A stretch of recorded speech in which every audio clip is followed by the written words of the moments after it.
It's Just Business with Steve Thomas and your host, Chris Larry.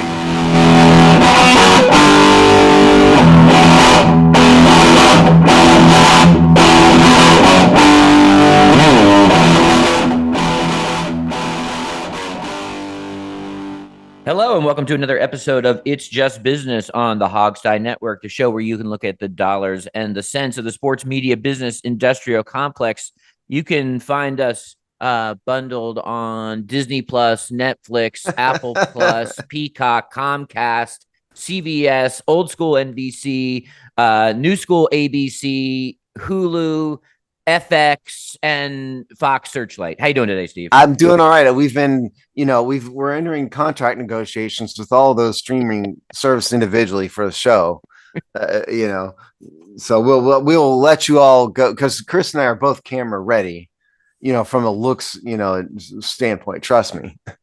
Yeah, if anyone need, you're gonna have a lot more content you'll need. So hit us up. It's safe to say that I have, and Chris, you're probably the same. You have a face for radio. That's right. Audio only.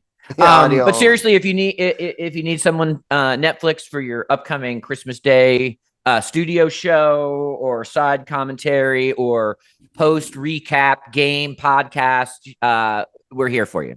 I am convinced you and I and Alex East could do it. I don't have a lot of respect for the on-camera babblings of sports people. I don't think it's that hard, as we've proven. That's right. We're proving that every 2 weeks. Yeah. Well, that was, if you don't know, Chris, the entire premise of the Hogstye, the entire reason why we started it was to prove we could do what Jason Reed did, only better. He had a show. I can't remember that. He had a show. Jason Reed, who was the longtime Washington. I think on 990, right? Or 980? 980, yeah, probably. And he had a partner who was a comedian. I can't remember his name. And it was such an awful show. Alex and I and Robbie Duncan and John Worrell and everybody all said, we can do that. We can do that better with no training whatsoever. That was the premise of it. And I think Reed and that other guy banned us from, social media. That show, I don't think that show lasted a year, if I remember correctly. No, I don't think so. And I don't know what Reed is even doing now. I mean, I think he's in media somewhere. He's still writing. Yeah. So it's not that hard. Guess what? Not that hard. It is hard. What? Is figuring out apparently where the heck to watch and how to watch, and probably more importantly, how to pay for a professional sporting event in the United States. You really, really have to have a lot of subscriptions at this point. You really have to love streaming subscriptions to get every NFL game. Like the cheapskates like me don't do it, and then you just watch whatever's on TV or you illegally download it. But to do it for real is becoming an expensive proposition. I think it's 5 different games will be streaming exclusive, or 5 different carriers, whatever we call them, streaming services. And I think I've seen estimates. It sort of depends on how you cook it, but I've seen estimates that if you wanted to make sure you could watch every NFL game available to you, I think you would pay about $1,600 annually. Now that's the pack. So there's a couple. Then I think there's some. I think the floor is $1,000, and that's I think without the ticket basically. But if you wanted to be able to watch anything that you would have been able to watch 5 years ago on national television, that's about $1,000. And if you want to make sure that, I can see every game, I mean, I know you can't watch every game simultaneously, but you know what I mean? Have access to every single game. It's about $1,600. I mean, I try to avoid adding up the annual costs of subscriptions, because when you really think about it, even if it's $30 a month, that's $360 a year. It's a lot. And if you really think about how much you're spending on stuff like that, you would want to hang yourself. And so I try not to, for that reason. And I'm not paying $1,000 to the NFL. I'm not. $1,600 is, I mean, that's the equivalent of a kind of crappy season ticket cost. Yes, exactly. That's my point. Yeah. It's a lot of money. And, we've talked a lot on this show, or I have advocated, and you have too, maybe slightly differently, advocating for somebody to bundle all these services together, AKA like what cable television used to be.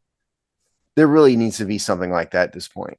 And we're seeing, and we'll get into this a little bit more. And we are seeing, and this is basically just jumping right off the back of the last show we had, but we're seeing that movement. We don't know it's like a game of, it's a game of duck, duck, goose. So we don't know exactly when the musical chairs type of thing.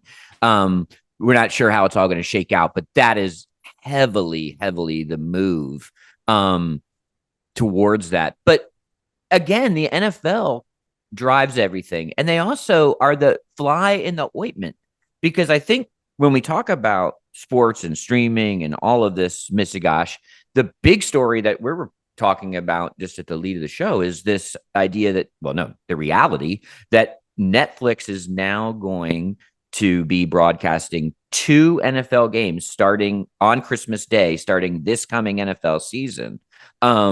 And the story about how we got here and what the implications are pretty fascinating. And when I talk about fly in the ointment is, going to Netflix exclusive is kind of taking a bit of a sidestep for the NFL away from this consolidation in an interesting way. And it was just a giant rock in the pond.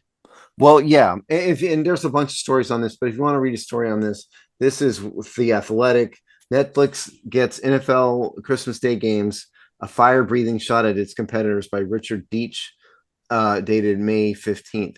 And so what's happened here, for those of you who haven't noticed, is the NFL sold Netflix 2, or is it 3? 2 Christmas Day games a year. Now, why do you might ask, which is the first thing that went through my head, is how exactly did this happen, given that they've sold all of their games already? Well, this is because they invented this out of thin air, basically, and said, "Oh, no. Well, we now have a Christmas package, and we didn't ever talk about the Christmas package before." We're ignoring the fact that they're deleting product from their current. Right. It's not just made up, actually. Yeah. It's not made up. It was a finite number of games that they sold. They just are now packaging them differently and calling it something else. And the networks really have no choice but to shrug and go, okay, are they going to sue the NFL and put them in default over $75 million? That's the value of the Netflix package. No, they're not. So they really just have to bend over and take it, basically. Yeah, I think it's fascinating. Yeah, it's just like, hey, we're going to make this. First of all, let's add in a couple more details. One, if you haven't checked your calendar yet, this year, Christmas, December 25th, falls on the ever popular NFL day, Wednesday. So outside of, I think, maybe one random rescheduled game during the COVID year, there has never been an NFL game on Wednesday. So they're kicking this off which is like, and think about the schedule scrambling. I mean, this has downstream effects, right? So they're like, we're going to slap this game on Christmas Day outside of the package on a network that has absolutely or very little experience doing live broadcast television.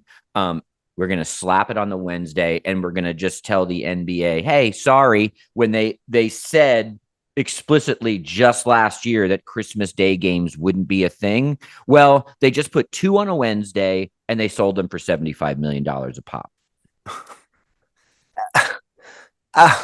First of all, I think the only way to pull it off I think you have to give the teams participating the bye week, which is really the ahead of time, which is really, really late in the season to do that. I haven't checked. I believe isn't it Houston and Baltimore or one of them this year? I know Baltimore Ravens have now had 2 Christmas days obliterated with road games. Yeah, because it's in Houston. Yeah. And the other one is Kansas City versus Pittsburgh.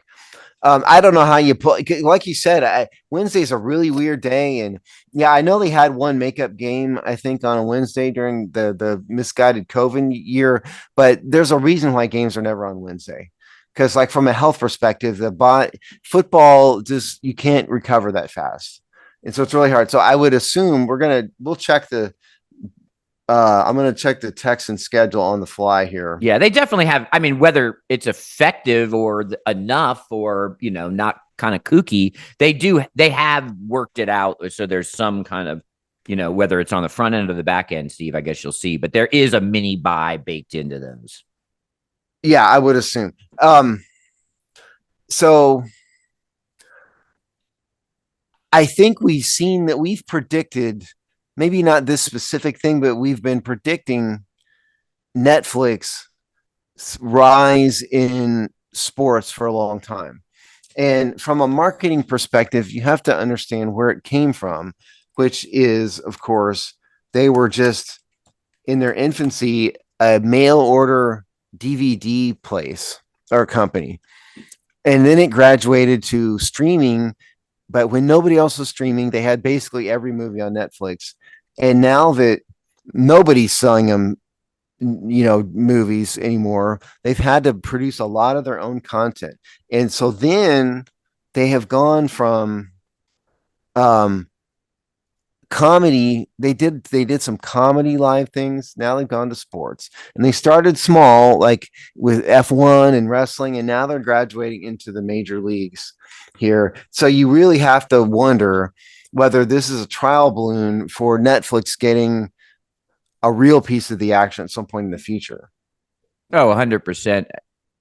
I'd even argue it probably puts them immediately in play for the NBA, which still hasn't settled itself down. They may be a little too late, but I bet you this might signal that they take a swipe there too. But I think it's important to look at, the evolution of Netflix business model, as Steve, alludes to. But in the even when we look at, I think let's just call it last 2 years, 24 months, they introduced, which, was an anathema for them. I mean, one of the biggest selling points, even in the we're going to ship you DVD days, was no commercials.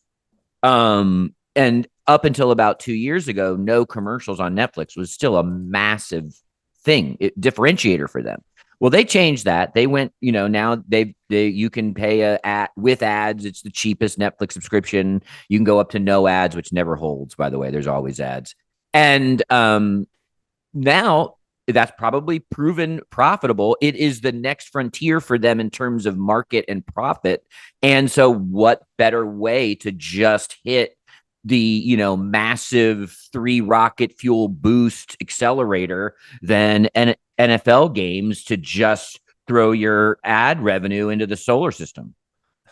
Now, I was wrong. The NFL has truly proven they don't ultimately care about player health, because the Texans and the Ravens both play the weekend before. They have a Saturday game, but the Texans are traveling. They have to travel to Kansas City. And then they've got the Ravens on Wednesday. And the Ravens have Pittsburgh at home. And so the excuse by the NFL is going to be that it's the same as the Thursday game. That's going to be the excuse. Because it's the extra day is from the Saturday, not the Sunday. So that's what they'll say. But what we're going to see is sloppy football again by teams that aren't prepared. It's not going to go well, but the ratings will be high because it's the NFL, and they will continue. So, but this is like this isn't just a trial balloon for Netflix. This is Netflix getting a legitimate shot here. And if they do it, I have to think that they're going to get at least a piece of these games going forward. And, when 3 years are up. Isn't this a 3-year deal? Yeah, but the Netflix deal, you saying? Mm-hmm. Yeah. But it's fascinating, and I apologize, and maybe we can find it, but also you can find it out there in Google land. But the NFL actually has an opt-out of their media deal that is significantly shorter than its full-term run. So there are paths out of this deal in a way that I think line up pretty closely to that Netflix 3-year window. So, and I'm not a reporter. We're just, reading headlines and applying our critical thinking. But I find it odd that the NFL does this move, which we've already talked about is some real high level boardroom hocus pocus. Within months of it, massive reporting that the NFL was caught off guard, surprised, and angered at that Warner, Fox, what's the third one in? Disney? Peacock, I think. Yeah. Or whatever. There's that new sports bundle, which is a massive sports bundling. It's 3 huge streamers that own a lot of properties that have a lot of live rights. That the NFL wasn't consulted, did not know, and was surprised. And this to me feels like the kind of move, like, you know what, then? How about this? I think this is a bit of a shot back across the bow, and probably like, hey, we don't have to honor this whole deal. We've got opt-outs, and, the media landscape changes between episodes of It's Just Business, let alone multiple years of a media deal. Oh, I think you're right. Yeah, it's an FU to the networks. Don't play with us, because we will do what we want because we're the NFL and you aren't, period. That's for sure. Because they literally just got done with their media deal not too long ago, and we're done. We're signed up for the next several years. Yeah, we're straight. And then that sports bundle package happens, and 5 minutes later, boom, all of a sudden there's a new package going to the entity that is not involved in that sports bundle package. So I think, yeah, that is absolutely what it is. And so then the question would be, is it going to be successful? Everything the NFL touches seems to turn to gold. It's like they can do no wrong. It's I have at times wondered whether the NFL has done too much. I think a lot of times in marketing, holding back a little bit is better. You can say that some things like if you criticize, like I'm going to get myself in trouble if I say this, but I'm me. So the analogy would be if a lot of people in society sometimes, and I'm not saying anybody should do this, just an example, sometimes tell women to dress more modestly, or men, but mostly it comes to women because of the belief that leaving something to the imagination is better. And this kind of applies to and again, don't relax, women out there. I'm not telling you what to do. I'm just using it as an analogy.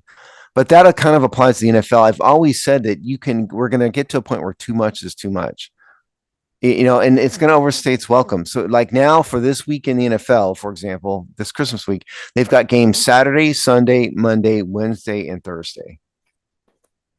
Leave people wanting more. Part of the magic of the NFL from the beginning was that it was 7 days between games, and you had let people stew over it and get excited, anticipate for a week. And much like the immodest dressed person, if you give it all up, sometimes people won't be as excited. And that may happen to the NFL.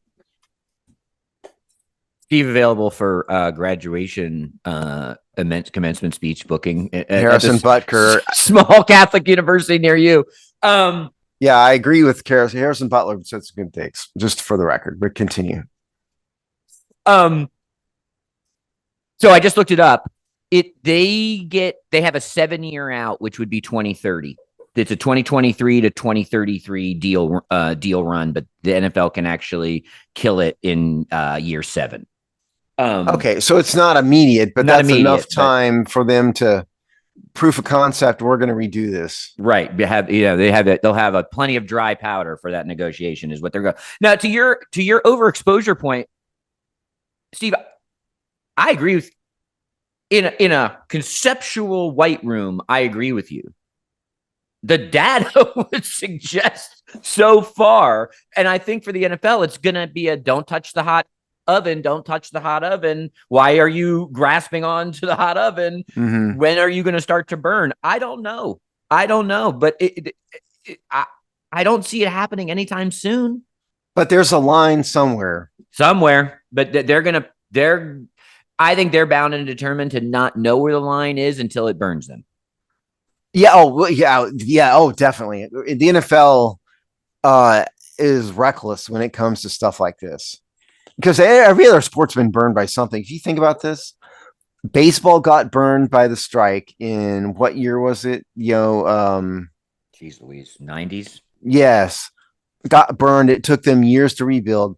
The NBA, if you go all the way back to the 80s, was dead and that's when the Magic Johnson, Larry Bird thing happened, and they hurt themselves again later. They lost fans over the Black Lives Matter flag protest stuff. The NFL has had their share of scandals with CTE, with the stupid kneeling for the flag thing. None of it matters. The NFL has absolutely been Teflon so far, but at some point, enough is enough. They cannot have games every day of the week and keep people interested. I'm convinced of this. And to be clear, this is a one-off thing, okay? This is not every Wednesday. This is just Christmas Day games. And by the way, the other point to consider is what the NBA thinks about this. Oh, they've got to hate it. I mean, we talked about this when I think it was because Christmas Day was falling on a Sunday or something, or maybe it was a Monday and that was already an NFL day. So when the NFL moved into this, it was like, oh, well, it's just, it's how the calendar falls and we can't, and we talked about it at the time and we kind of both sidesed it in a good, in a fair way. But we said, the NFL is not got a great rep for keeping, their promises. And we found it, I believe, hard to believe that we wouldn't see a continued encroachment on Christmas Day. This is probably 3 years ago, maybe. Yeah, something like that. Yeah. I mean, this proves that they equivocated. They said, whatever, we don't care. Yeah. Yeah. Would you watch games on Christmas just because they're on?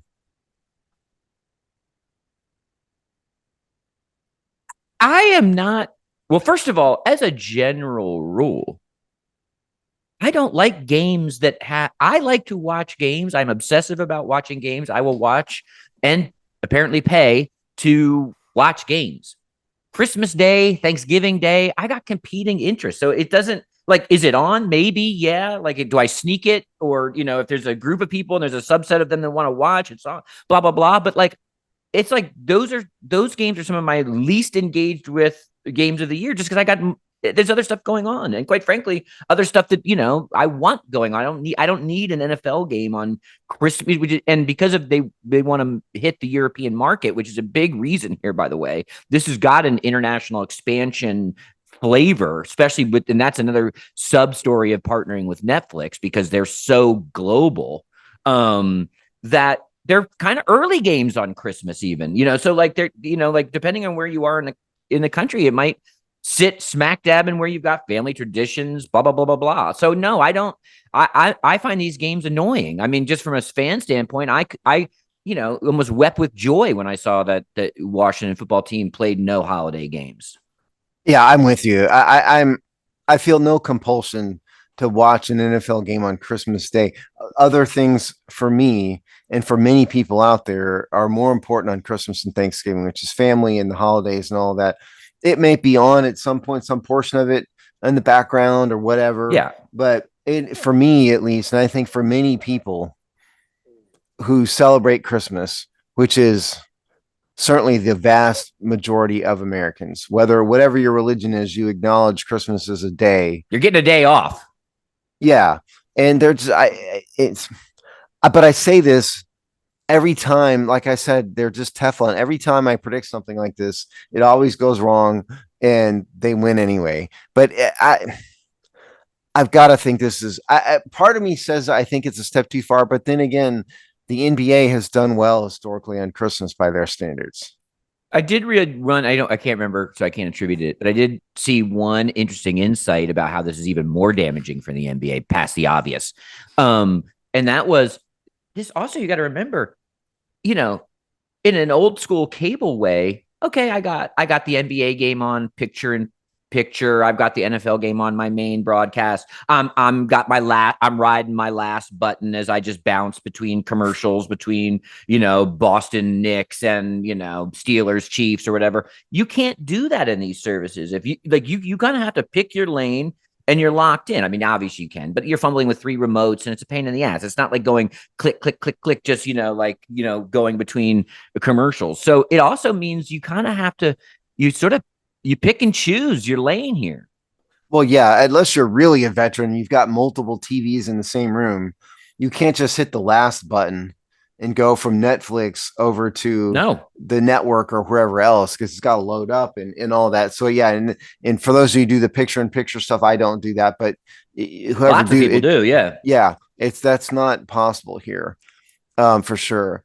I watch here. Mini prediction: you will see picture-in-picture options in these bundles. That will be a feature that they roll out at some point. It would take the cooperation, presumably, of these platforms together to figure out how. Well, if they already are, right? If it's already, if they're already Fox, Warner, and whatever I think it's Peacock, whatever the other one is, are already in the bundle, the sports bundle. Then why do they care? You're staying in their warm embrace of their. But what do you need from the technology of that? I guess the TV needs to be able to do it more than anything. The TV needs to be able to pull 2 signals simultaneously. I think the service could. So let's say you're watching your main feed on Hulu, right? I think if it knew that a game on Max in that scenario, and they were all pulling from the same back end servers, it wouldn't be that hard to do. I think from a technical standpoint. Probably so. And you mentioned the commercial part earlier. I have to think there's zero chance that this network, this live NFL broadcast on Netflix, is zero commercials. Oh, yes, it will be as packed as any NFL game. Right. Commercials. It would have to be. And it makes me wonder about the long-term future of commercial-free streaming platforms. Oh, it's dead. That's the first casualty. Yeah, because you can still buy into those, but even those commercial-free packages aren't truly commercial-free. They just run in-house ads. Or read the fine print on that, people. As a general life rule that I barely follow, so I'm a hypocrite, but it's a good policy. But if you look into those, they say, but pre-existing ad deals with stuff we carry might supersede your ad free. So the more these things get bundled, the more those things are going to come, right? Hey, you can bundle our stuff, but you can't use your ad blocking subscription to block our ads. You have to give us a pass through. You already see that, and that's in the fine print. Well, yeah, and the same thing is true with DVR recordings, by the way.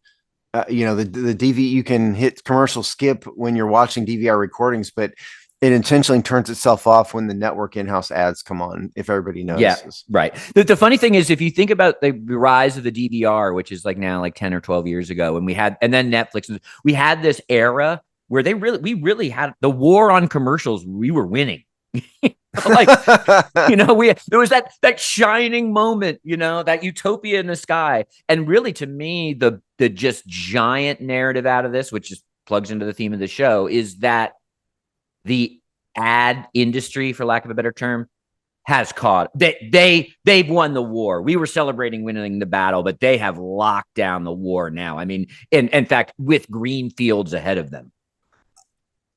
Advertisements is like a virus. Forget about COVID pandemic. The advertising industry is something that continually morphs and moves into something you can never avoid. YouTube pops up, all of a sudden there's a ton of ads on YouTube.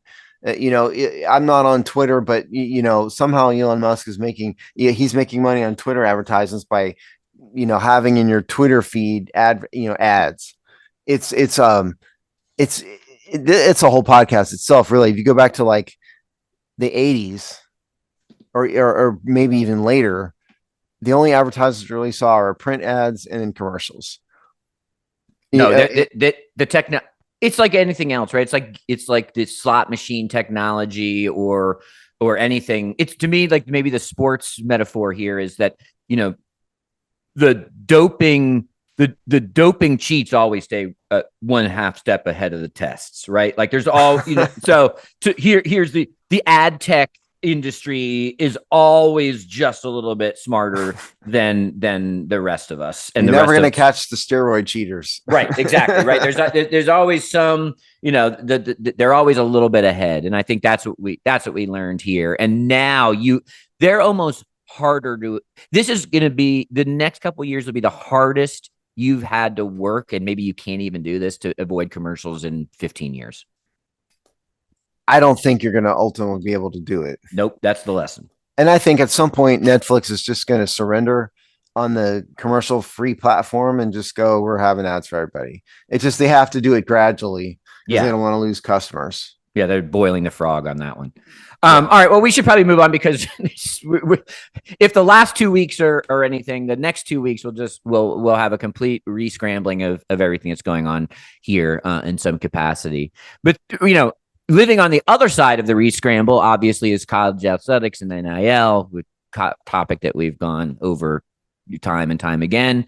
Was an interesting article. I think it was in the Athletic, right? Athletic. Yeah. Athletic. About Nick Saban. It was basically like what does Alabama do to pick up the pieces after Saban's kind of abrupt. I don't know if this was there was no like long-term succession plan here that was enacted. Leaving Alabama and leaving college sports from, now he's a commentator, and what they do, and is that wiped out the Saban discount? So, legendary coach leaves, recruiting gets harder is kind of like, okay, yeah, a duh type of story. But if you dig into the story a little bit, there are some fascinating look-ins into the NIL industry. And just even at the top, how much confusion there is. Yeah, Nick Saban leaving Alabama wasn't akin to, your grandfather dying peacefully in his sleep at age 95. It was dying in a car wreck unexpectedly, a little bit, because Saban kind of retired out of nowhere. But if you really paid attention, Saban had been complaining about NIL. He had said a little bit cryptic things about it. You could tell he didn't like it. You could tell that he knew that he would have to change. Oh, the article, by the way, that Chris was talking about was called "What is Alabama's NIL status? More than 100 days since Nick Saban's retirement" by Kennington Smith III, May 14th, which is on the Athletic.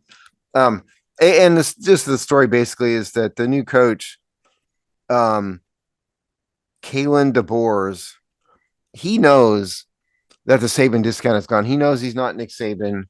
But by the way, what the Saban discount is that Nick Saban in Alabama and the Alabama boosters did not have to work nearly as hard to bring people in because players were willing to take discounts off their bribes in order to play for Nick Saban. That is what they're talking about with the Saban discount. And it's gone, obviously. And so the column pointed out that this Kalen DeBoer, I don't know anything about Kalen DeBoer, but that's a new coach. He was wearing a Yay Alabama sweatshirt on the Paul Feinbaum show, which is on the SEC network. Yay Alabama is their collective, is the NIL collective. The boosters basically who are bribing the students, legalized bribery. And so it's Alabama acknowledging that they're going to have to change, that they're going to have to get with it and start ponying up more money than they had. Welcome to reality, Alabama. That's what I'm saying. Is it news that, oh my God, they're going to have to come now that the most successful coach in college football history is gone, they're going to have to work harder? No, it shouldn't be a surprise to anybody.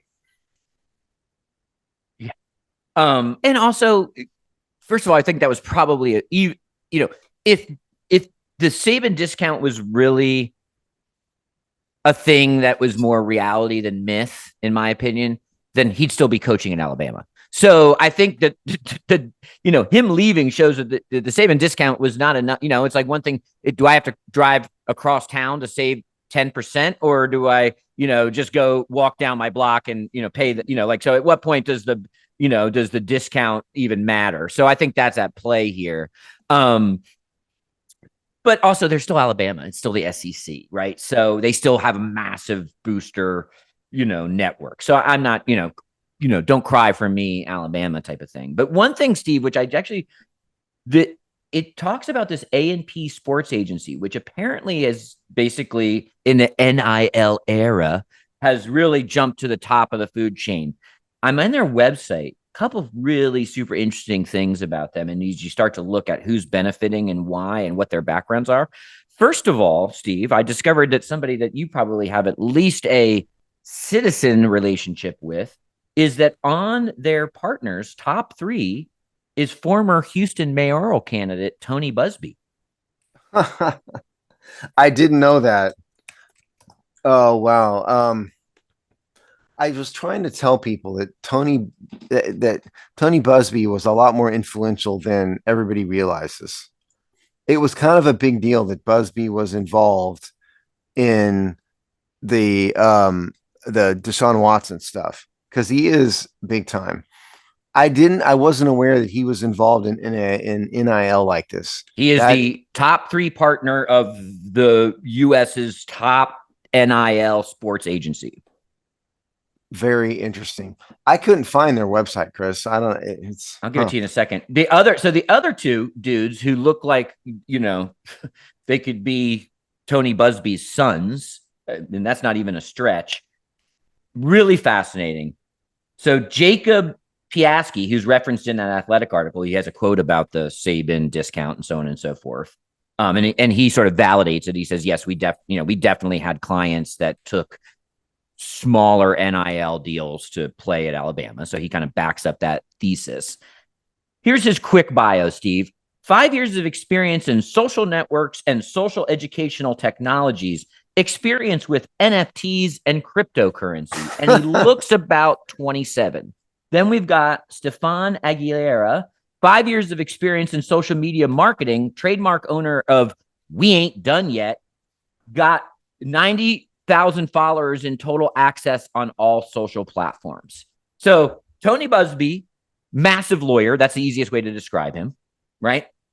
And 2 guys that look not a day older, 27, who in their number 1 and 2 partner bios are bragging about their not even that impressive 90,000 across all platforms social media following and NFTs and cryptocurrencies. I mean, if that isn't the nexus of what's going on here, and then if you go to their homepage right away, it's Duke, it's SEC, like it just, I'll get this to you right now, Steve. I found it. Yeah. So, I mean, right away, in 2 seconds, their website communicates. Yeah. I upon looking at these photos, there are a lot of insulting terms I would use to describe those 2 guys.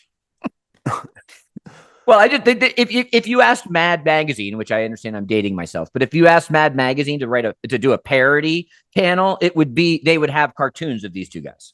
Well, this would be The Onion. It's right, like The Onion created. Thank you for the more modern reference, Steve. The Onion created A&P Sports Agency, I think.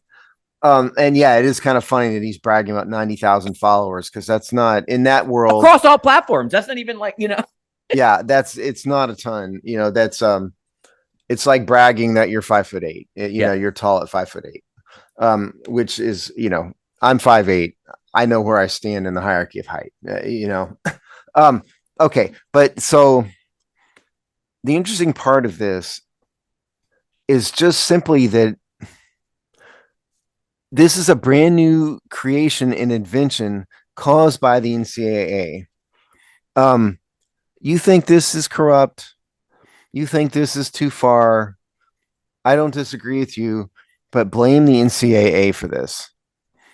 They didn't. All they had to do was legally allow students to accept marketing contracts. They didn't have to open up the transfer portal. They didn't have to allow students or athletes to transfer at a whim.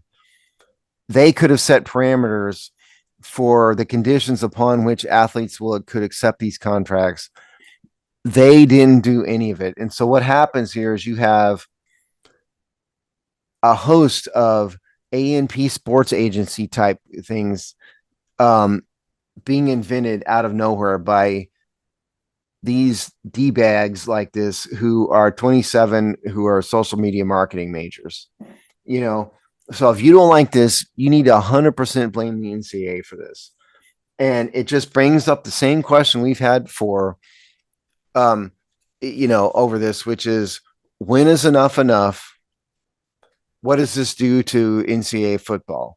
And the other thing is, this column we gave you about the Athletic, from the Athletic, is talking about, it questions at least, should these agencies be brought in house? Should the university just own this and just have a university marketing system? At least that would be more honest. That's my thought. Right. At least, yeah. It's kind of like, how do you legitimize it into the, more tried and true and probably to some degree more fair financial infrastructure of the institution. I think the cat may be out of the bag on that one. I mean, that would have been. Oh, I'm not saying it's there. They should have. That's all. Yeah. Right. And you're right. And you might see it at the Alabamas of the world, right? You might see versions of that where they're big enough and powerful enough to take things back in house, but that'll be the anomaly.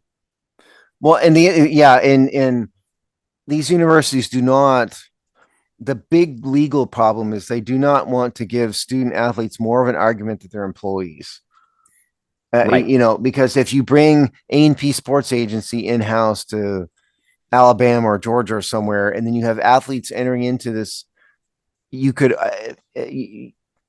most contracts will have provisions that clearly state that everybody agrees that this is not an employer-employee relationship. And they could easily put that in these contracts, but it just opens the door. Hey, you're really working for the university. What is this organization but an arm of the university? And what you're really doing is working for them. It's going to generate, even if the contract clearly says it, it's going to generate more arguments that they're employees. And I think the universities will move heaven and earth to avoid that. That's why you want it. That's why you want separation. That's why they want separation. Yeah. We will. Oh, that's funny. We will put I'll put the link to this sports agency in the show notes with the link rundown, so that, because I think it's actually, just spending a little time on this website almost kind of gives you, it's like the primer about what NIL is at this point and how it operates. Because here's what, if you were a 6'4" point guard, 18-year-old, and you were shopping, and you were going to be going to a Division I school and in a borderline blue chipper, and you went and you were shopping for agencies, A&P would say, they would break down their services in this ways. So if you're asking, what the heck is NIL and what would people, how do they do it? They say social media endorsements, brand sponsorships, local endorsement deals, and national brand campaigns. And then they feature the brands that they have relationships with, which are, a who's who of national and, sometimes global brands. So, the Targets of the world, for instance, Taco Bell's, so on and so forth. So they basically say, we're going to manage your social media endorsements. We are going to get you brand sponsorships. We're going to mine local and national. And that's the one-stop shopping that A&P will do for you, 18-year-old point guard. Doesn't the NCAA realize that what they have done is created a system that has the worst kind of free agency? There's zero salary cap. This is a professional business now, and there's no salary. Not only is there no salary cap, but there's also contracts with no term on them. It's a day-to-day, it's a month-to-month tenancy contract, if you want to call it a lease. It's a month-to-month contract, and the universities have no limits to what they can spend. The NCAA backed themselves into a corner where they have now a system that is probably worse than any professional sports league out there. And they did it to themselves. This is why we keep saying that the demise of the NCAA is soon. For systems to work sustainably and efficiently and successfully, they need to be designed with those outcomes in mind. And so there was absolutely zero design of any of this. It was just full restriction to full free market, right? So like it was, you know, from a business in really kind of sector analysis type of level, this is what happens when you go from full tariffs to free market with literally the flick of a switch. There's no invisible hand. Well, yeah, right. Well, and the visible hand would be regulation and control in the form of rules passed by the governing organization. And because they haven't, this is where we end up. And like I said, it's the worst kind of free agency. In that there are no limits to this at all. How much your A&P sports agency or your in-house NIL collective can pay is solely up to how much money they can raise through their boosters. To me, it's kind of ruined college football for me in many respects, to be honest. I don't follow college football as much as I used to because I liked something about the idea of amateurism was appealing to me, and that is not what it is anymore. And these guys are a bunch of slime balls. Okay, I don't know Tony Busby at all. He's an attorney in Houston. I've never met him. Don't know him at all. I wouldn't trust any of these three guys at all to manage me. I just don't. They just look sleazy, and the whole part of this is sleazy, and I just don't like it. Maybe I'm being a prude, but I don't like it. Yeah, you're definitely a dinosaur on this one. Not that I like, not. There's a myriad of reasons why I don't watch much college, but athletics. And I don't know if I think the inability to actually do this smart and thoughtfully is as damaging to my fandom as it is the ultimate outcome of that there's a evolving economic system. But this is just nuts. So, we won't tire of talking about this, but I really find this sports agency. If you're listening, I would, definitely give it a click through and just spending 5 minutes on it, even 3 minutes on it, gives you a pretty quick, visceral understanding of what's going on here. Well, yeah, and this isn't the only one. This is just the agency that they mentioned in this. Yeah, they're Alabama heavy. That's why they're in the article. Yeah, there's no doubt tons of these. So you hear the term NIL collective. That's not what this really is. The NFL collective is that's more collecting the money to pay for these things. Yeah, right. And it's kind of the organization the boosters use to pool their money for a particular university. These guys are saying they're agents. They're just not licensed sports agents. They're agents. And so they're going to take you in. You will sign a contract with them to pay a percentage of your income to them from each contract. And they will go find you contracts. They may be Alabama heavy, but they are just sports agents. They're marketing agents for you. We could hire a marketing agent to go promote the Hogstad. Not that we ever would, because that's a total waste of time. But you could. And they would go find advertisements and stuff for us. That's what these guys are, as opposed to a collective. If there's not a million of them already, there will be a million of them soon. I would love to, and it would be a funny skit. The board meetings or the management meetings between Jacob, Stefan, and Tony. Yeah, I have a feeling it's a one-sided conversation. Babysitting. All right, so Steve, we're going to wrap up. We talked about Ohtani, and we're kind of getting to the end game of Ohtani here, which I think we talked about with the we were bringing up Oskam's razor every time we talked about the story, and old Oskam is kind of proven right again here in the end with Ohtani. But give us the legal update on where the end game is heading. Yeah, the Occam's razor thing, kind of applies to this. So miraculously, let's backtrack. A few weeks ago, Shohei Ohtani was accused of betting on sports. And then when and there was some confusion about what actually happened. And what actually happened was that his translator slash personal handler slash buddy, Ippei Mizuhara, was then accused of stealing money from Ohtani's bank accounts to feed his massive, all-consuming betting habit. He's addicted to sports betting. And the original fear, of course, obviously, was that the Dodgers just signed Ohtani to a 10-year, $700 million contract, and he was going to get thrown out of sports, Pete Rose style. We weren't sure when we did this originally whether Mitsuhara was just taking the hit for his friend or whether he legitimately stole money from it, because it seemed crazy to think that you could steal millions of dollars from someone and not have them notice. It's not Chevron, it's a guy. But as it turns out, the most likely option here was that Mitsuhara actually did just steal money from him. And what has happened, the reason why you bring it up again, is he has already pled guilty to illegally transferring $17 million out of Ohtani's account.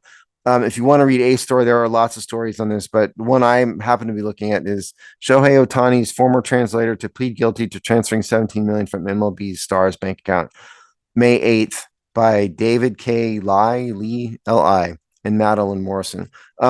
What's amazing from this, from a legal standpoint, is that they pulled off some kind of miracle here. We went from an accusation in public a few weeks ago to a guilty plea in weeks. That is unbelievable. The criminal justice system has not moved this fast. They got him indicted, they got him pled guilty, and it is over in just weeks. This could have stretched on for months or years. How did that happen? What kind of forces from Major League Baseball and the Dodgers and God knows who else were putting a massive amount of pressure on authorities, and it's federal. So federal prosecutors, to get this done quickly, to get Ohtani, Mr. $700 million man, off the hook. Unbelievable amount. The timing on this is just shocking to me. That is what's the most fascinating to me, is how fast this got totally done, totally buried, and is over in weeks. Yeah, no, that's such a great observation, and the sort of like speed of this really is kind of remarkable. Now, maybe now you could make probably again, back to the razor, but probably this was just because this guy knew he was in a hole, and probably this was the best of a set of bad paths for him to take. That's not the same thing as the speed of how they got the indictment done. No, but if he just says I'm guilty and takes all what, then, you're speeding up the court process, obviously. But do you think the speed in which this gets handled is I'm searching any hint of a conspiracy here? The fact that he would take the fall that fast? No, I think that's a bit too Oliver Stone for me. I could complain a lot about the things that the Justice Department has done and is currently doing, the things that aren't subject to this show necessarily. In this case, it just feels like a step too far. I think the most likely thing, again, this is the Occam's razor thing, and like the Overton window. What's the most reasonable thing here? Most reasonable thing here is that Mitsuhara didn't want to drag it on, knew he was guilty, is an honorable dude at some point in there, and just pled guilty, and it's over. And then now he has to receive his punishment and move on. He's not going to drag it on for years and years and years. And so I think that's probably the most likely option, not necessarily corruption. Yeah, I would probably agree. I just think it's fun to always keep that door half cracked here. And if you're looking for things to, apply a conspiratorial lens, maybe the speed here gives you a little grist for your obsession. Yeah. So recall that the charges had been filed, and I went over them live on this show. The first time it came, we did this 2 stories about this. The first one, I had not read the charges. The second one, I had read the charges. And so this is a case where his Usually you don't, you fight more than this. Usually, you let the, prosecution, work on discovery, and you file some motions, and, try to box them in to get a better hearing. This is a case of the client, in this case, Mitsuhara, just going, you know what, it's over. Just plead guilty and move on. His hand was clearly in the proverbial cookie jar, like that. No, he it was probably- caught 6 ways to Sunday. And he probably does feel like he owes Ohtani something because he drug Ohtani into it. And so there's, some, amount of like self-flagellation here, I guess, a little bit. And then well, this is my fault. I'll take the hit. The sooner I get it done, it helps out my friend or my former friend or whatever. There's probably some of that. But for those of you dreaming up like an Oliver Stone conspiracy, I don't buy it at all. I'm sorry. No, and it seems like both conventional wisdom and the powers that be here are fine with this narrative. So it's going to continue. One funny part of this was that as details emerged, apparently one of the mules, one of the launderers, money transfer points of contact between the bookie, which is, again, this is not a legal betting state, by the way. We can make that point each time we talk about this.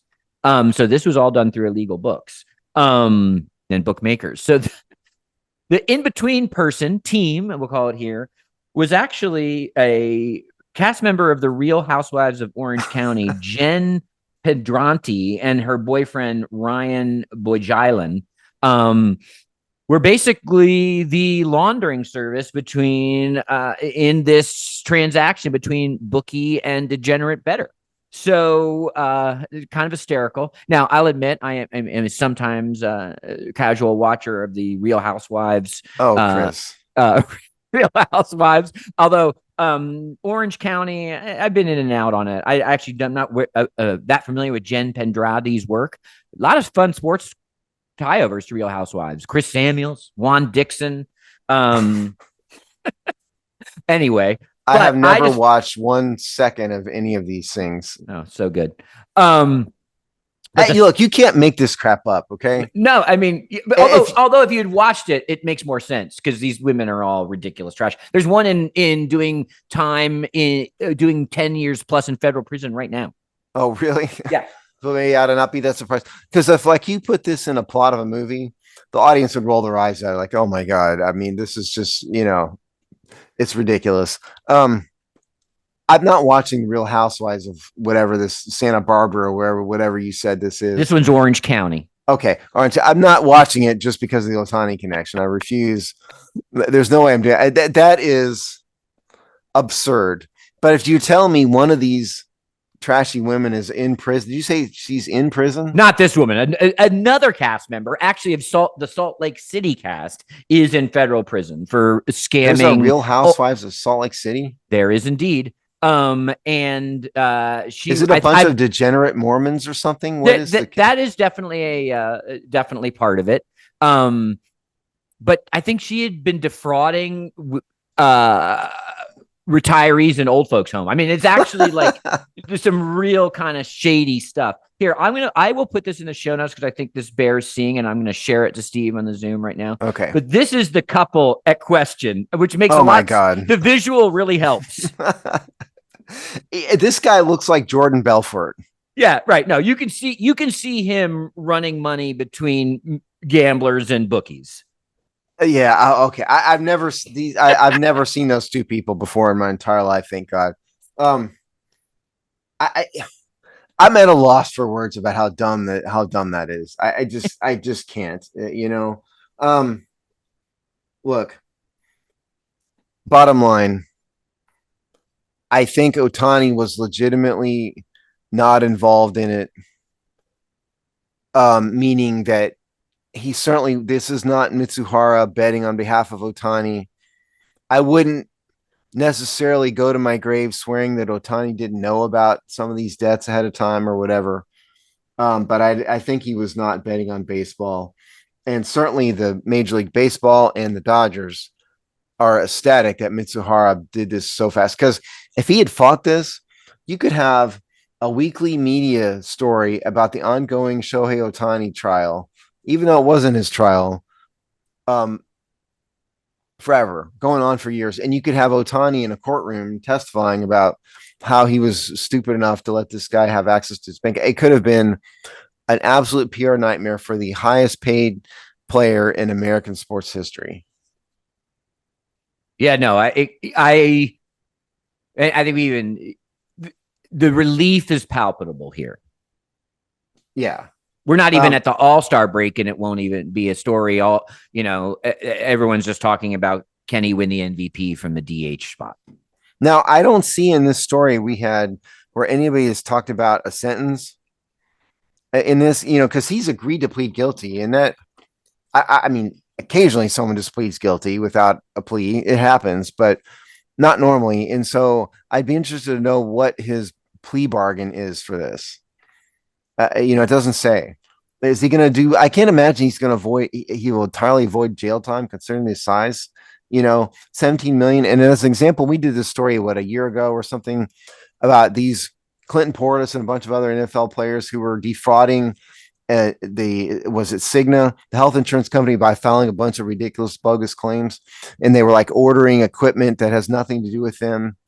And they were like animal equipment stuff and getting reimbursed through this NFL program.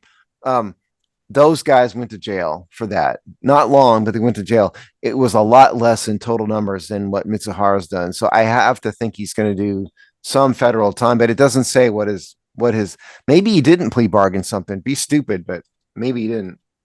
Oh, I imagine he did. That's why I said, he chose the best of a set of bad paths. My question would be, what did Mitsuhara do to be able to afford his attorney? Did it just so happen that the attorney money came from Ohtani's bank account as well? Yeah, I mean, does Mitsuhara have any money doesn't belong to Shohei Ohtani? Anybody wonder this? Attorneys who can do criminal defense in federal court, there's not a lot of them. I certainly wouldn't do it. Those guys are not cheap. How did he? It doesn't matter, but it's just kind of it's just another. It's a show full of absurd stories today. Yeah, although that's pretty much the norm. Yeah. Well, there we go. So we can expect everything to change when we have our next show in 2 weeks. But there we go. Anything else, Steve? No. Check out the Hogstye podcast, which is released every Thursday. Certainly this coming week, I think we're reviewing interior defensive linemen. We covered the schedule last week. So that is that. And we have all of our regular written content.